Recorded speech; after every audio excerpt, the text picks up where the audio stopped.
Welcome to the Hidden Casebooks, a place where the shadows of history are reopened, where unsolved mysteries, forgotten crimes, and chilling truths are brought back into the light. Tonight, we turn to one of the darkest chapters in American crime, a case that has haunted investigators, terrified communities, and fascinated generations for more than 50 years. The story of the Zodiac Killer. This is not just a tale of murder. It is a story of fear, of obsession, of a faceless figure who played with the media, mocked the police, and made himself immortal through terror. Northern California, the late 1960s. San Francisco had become the beating heart of counterculture. The summer of love, music festivals, protests, young people dreaming of peace, freedom, and change.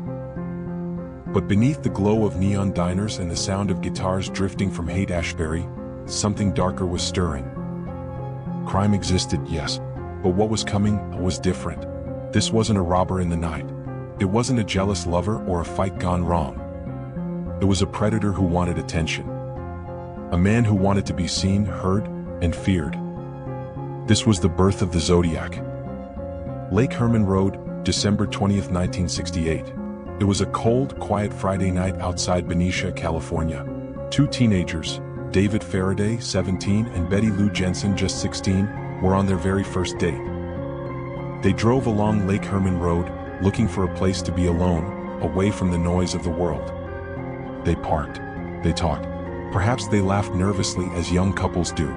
But before the clock struck midnight, their lives were stolen. A vehicle pulled up beside them. The killer forced them out of the car. David was shot at close range in the head. Betty Lou tried to run. She sprinted into the dark, desperate for life. But 5 bullets pierced her back. She collapsed on the cold earth. Her body was found just feet away from the road. Their first date had become their last. At first, it was seen as another brutal crime in a turbulent decade. But soon, everyone would know this was only the beginning. Blue Rock Springs, July 4th, 1969. 7 months later, on America's Independence Day, the killer returned. Darlene Ferrin, 22, full of life and laughter, and her friend, 19-year-old Michael Majo. They parked at Blue Rock Springs Park in Vallejo. A car approached. Its headlights blinded them. Then it drove away, only to return minutes later. The driver stepped out. He shined a flashlight into their car, and then gunfire. Michael was shot multiple times. He slumped, bleeding, but clung to life. Darlene was struck again and again. She would not survive. But the killer's performance was not finished. Just 40 minutes later, a calm voice called the Vallejo Police Department. The caller confessed to the attack. He even admitted responsibility for the Lake Herman Road murders. The voice was chilling in its calmness. The Zodiac had spoken. The letters begin. Weeks later, newspapers across the Bay Area received letters. Not apologies, not confessions of guilt, but taunts. The writer demanded that his letters be printed on the front pages. He included details only the killer could know. And at the bottom of each page, he signed with a symbol, a crosshair, a circle with intersecting lines, and beneath it, a name he had chosen for himself, the Zodiac. But that wasn't all. With his letters, he included cryptograms, ciphers that he claimed would reveal his identity, if anyone could solve them. The challenge gripped the public. The first cipher cracked.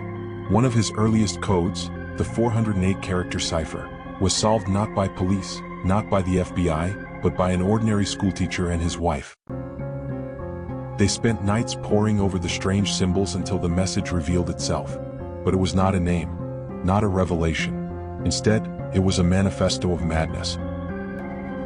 The killer bragged about the joy of killing. He claimed that murder gave him more fun than hunting wild game. He boasted about collecting slaves for the afterlife. It was not information, it was intimidation.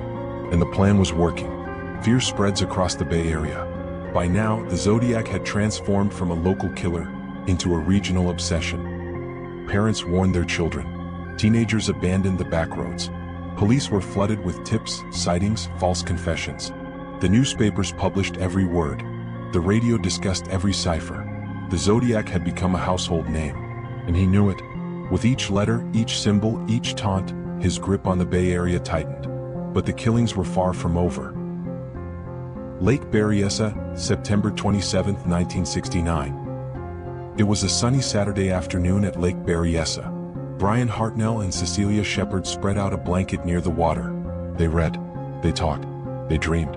But as shadows lengthened, a figure appeared in the distance. He wore black, a hood over his chest, a strange white symbol. The crosshair of the Zodiac. He carried a gun. He spoke calmly, claiming to be an escaped convict. He needed their car, he said. Their money. Brian and Cecilia believed it was a robbery. But then, the ropes appeared. The killer tied Brian's hands behind his back. He bound Cecilia.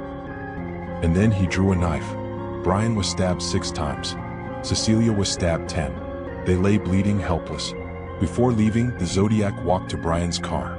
And in black marker he wrote, Vallejo, December 20th, 68, July 4th, 69, September 27-69-6:30, by knife. And then he signed it. Cecilia died 2 days later. Brian survived, scarred but alive. And now, police had one of the only direct accounts of the Zodiac. From a man who had looked into the eyes of death, and survived. October 11, 1969. Only weeks later, the Zodiac struck again. Paul Stein, a 29-year-old cab driver, picked up a fare in San Francisco. The passenger directed him to Presidio Heights, a quiet, upscale neighborhood. When the cab stopped, the passenger pulled out a gun. He shot Paul in the head. This time, the Zodiac killed in the city itself. Teenagers nearby saw the man wiping down the cab. They called police, giving a clear description. A stocky white male, glasses, around 40 years old. Officers even passed a man who matched the description. But due to a miscommunication, they were searching for a black male suspect. The man walked away. Many believe it was the Zodiac himself.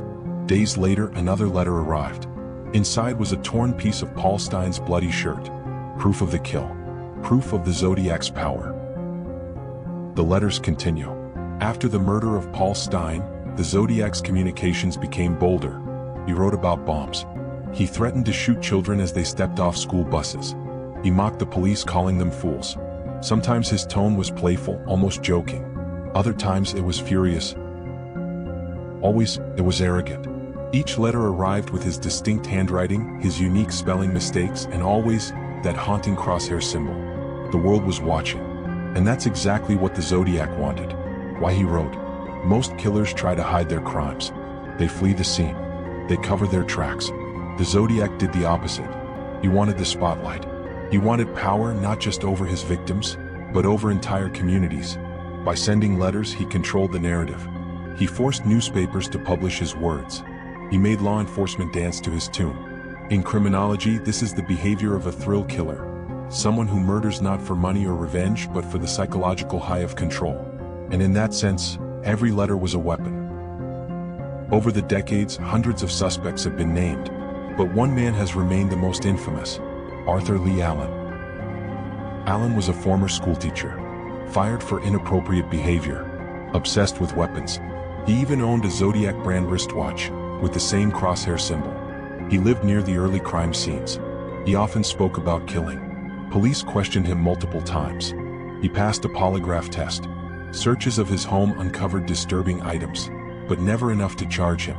Some detectives swore he was the Zodiac. Others dismissed him as a dead end. When Allen died in 1992, the truth died with him. And DNA evidence collected later from Zodiac letters did not match his profile. Perhaps he was the Zodiac, perhaps not, but the mystery only deepened. There were others. Richard Gaikowski, a journalist with ties to San Francisco's counterculture scene. Ross Sullivan, a library worker whose appearance resembled police sketches. And countless more, each with tantalizing connections, but no definitive proof. Every suspect was studied, debated, dissected, but none could be proven. The Zodiac remained faceless. Unlike many serial killers, the Zodiac had no consistent victim type. Couples, teenagers, a cab driver in the city, men and women, young and old. There was no clear pattern. His real consistency was in communication. The killings were almost secondary to the letters, the threats, the ciphers. He needed an audience. Without one, he was just another murderer. With one, he was a legend. Profilers describe him as a narcissist, Intelligent, yes, but not a genius. His ciphers were sloppy, his grammar crude, his bomb diagrams unrealistic. But perception was everything. The image of brilliance was enough, and fear did the rest. By the early 70s, the Zodiac had become more than a criminal.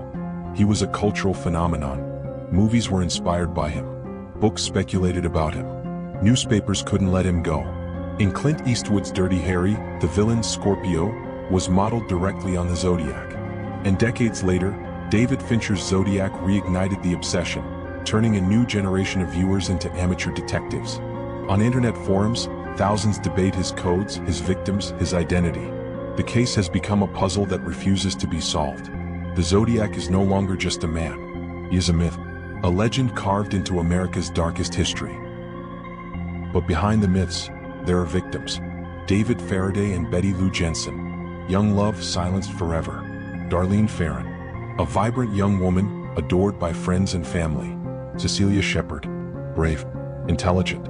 Her life cut short by a monster in a mask.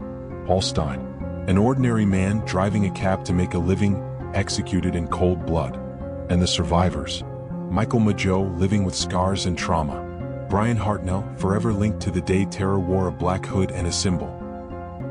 These were not just names and headlines. They were human beings.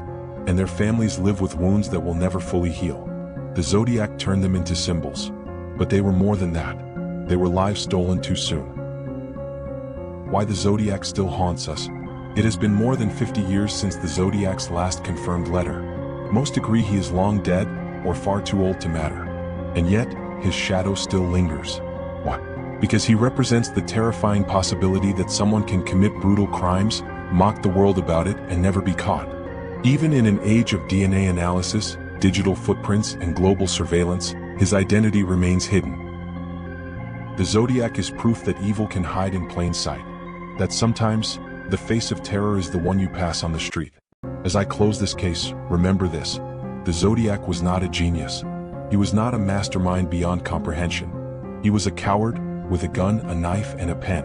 What made him powerful was not who he was. It was the fear he created. He was the unknown, the faceless, the uncatchable. And that is why he still haunts us, because in the end, he could have been anyone. You've been watching the Hidden Casebooks. If this story gripped you, don't forget to subscribe to the channel. Join me as we uncover more mysteries, more unsolved cases, and more shadows from the past. Your support keeps these stories alive and ensures that none of them are ever forgotten. Until next time, stay curious, stay vigilant, and remember, the darkest secrets often hide in plain sight.